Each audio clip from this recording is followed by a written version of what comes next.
حضرت عمر رضی اللہ تعالیٰ عنہ کا دربار لگا ہے۔ ایک شخص کو پکڑ کر لوگ لے آتے ہیں کہ شخص نے ہمارے باپ کو قتل کر دیا۔ حضرت عمر رضی اللہ تعالیٰ عنہ نے پوچھا کیا ماجرا ہے بھائی؟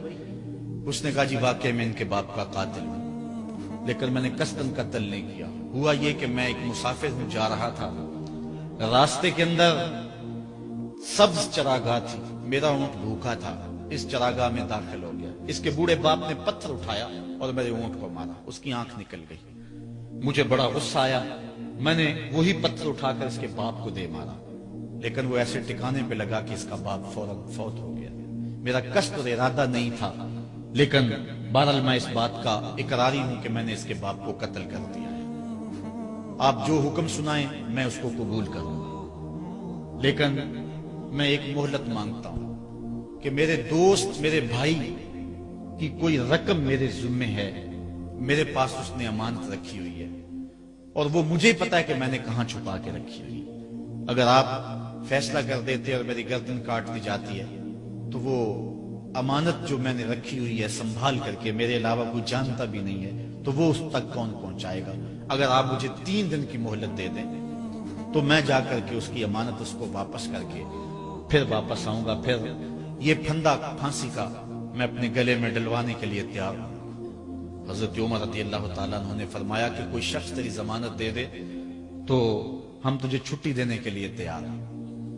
اس نے دائیں بائیں دیکھا، پورے مدینے میں اس کا کوئی شناسہ ہی نہیں تھا، واقف ہی نہیں تھا، ایک اجنبی شخص تھا۔ حضرت ابو ذر غفاری کھڑے ہو گئے، کہا حضرت عمر میں اس کی ضمانت دیتا ہوں۔ ضمانت دے دی گئی، وہ چلا گیا۔ تیسرے دن وعدے کا جو وقت تھا، لوگ جمع ہو گئے، دربار لگ گئے، ابھی تک آنے والا نہیں آیا۔ لوگوں نے کہا ابو ذر تو نے غلطی کی ہے، ایک اجنبی کی ضمانت دی اور ابھی تک وہ نہیں آیا۔ اور میاں صاحب فرماتے ہیں ایک بار جو بھائیں اڑ جاندے ہو پھر کدی نہ پھنستے نے۔ ظاہر ہے وہ چلا گیا، واپس تو نہیں پلٹ کے آئے گا، اسے پتا ہے کہ آگے سیدھی سیدھی میری موت ہے، تو تم نے یہ کیا غلطی کی؟ خیر آپ نے فرمایا کہ اگر وہ نہ آیا تو یہ پھانسی کا پھندا میرے گلے میں ڈال لینا، لیکن بہرحال میں نے اس کی ضمانت دی۔ کچھ عرصہ بیتا کہ دور سے گرد و غبار اڑتا ہوا دکھائی دیا۔ جب صورت واضح ہوئی تو وہی شخص تھا۔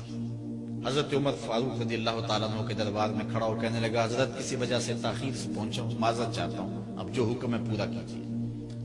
حضرت عمر رضی اللہ تعالیٰ عنہ اس کے پھانسی کے احکامات جاری کر چکے تھے۔ آپ نے فرمایا کہ ابو ذر یہ بتا کہ تو نے اس کی ضمانت کیسے دی جب تو اسے جانتا نہیں تھا؟ تو سن حضرت ابو ذر غفاری نے کیا کہا۔ کہا ایک اجنبی میرے محمد کے مدینے میں پناہ مانگ رہا تھا اور اس نے چاروں سمت دیکھا اور کوئی شخص نہیں تھا جو اس کو امان دیتا اور اس کی ضمانت دیتا، تو میں نے اس لیے ضمانت دے دی کہ نہ بھی آیا تو اپنی جان چلی جائے گی، کل کو یہ تو نہیں کہے گا کہ محمد کے مدینے میں کسی نے ضمانت مانگی تھی، پورے شہر میں کوئی ضمانت دینے والا نہیں تھا۔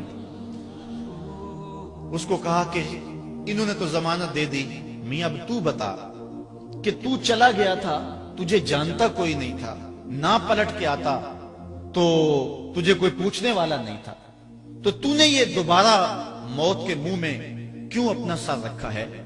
تو اس نے کہا کہ میں نے کہا کہ ایک اجنبی کی ضمانت ایسے شخص نے دی ہے جو مجھے جانتا بھی نہیں ہے، اور اگر میں نہ گیا تو لوگ قیامت تک اجنبیوں پر بھروسہ نہیں کریں گے کہ اجنبی یوں سلوک کیا کرتے ہیں۔ تو حضرت عمر رضی اللہ تعالیٰ عنہ اس کے پھانسی کے احکام جاری کیے، تو جن کے باپ کو قتل کیا تھا وہ بیٹے کھڑے ہو گئے، کہنے لگے تاریخ کی کالک ہم اپنے منہ پہ ملیں گے، ہم بھی اپنے باپ کے قاتل کو معاف کر دیتے ہیں۔ یہ ہماری تاریخ ہے، یہ ہماری کہانی ہے، لیکن آج ہم کس جگہ پہ کھڑے ہیں اور کیا ہماری صورتحال ہے؟ نہ ہمارا کردار رہا اور نہ ہمارا کوئی تشخص رہا۔ آج ہم نے اپنا تشخص بھی مٹا کے رکھ دیا، اپنے طرز زندگی بھی بدل دی، نہ ہماری باطن کی وہ روشنی رہی، نہ ظاہری وہ صورت رہی کہ ہم پہچانے جائیں کہ حضور کے غلام ہیں، بلکہ آج بھانت بھانت کی بولیاں بول رہے ہیں۔ اقبال نے کیا کہا تھا؟ اپنی ملت پر قیاس اقوام مغرب سے نہ کر، خاص ہے ترکیب میں تجھے قوم رسول حاج۔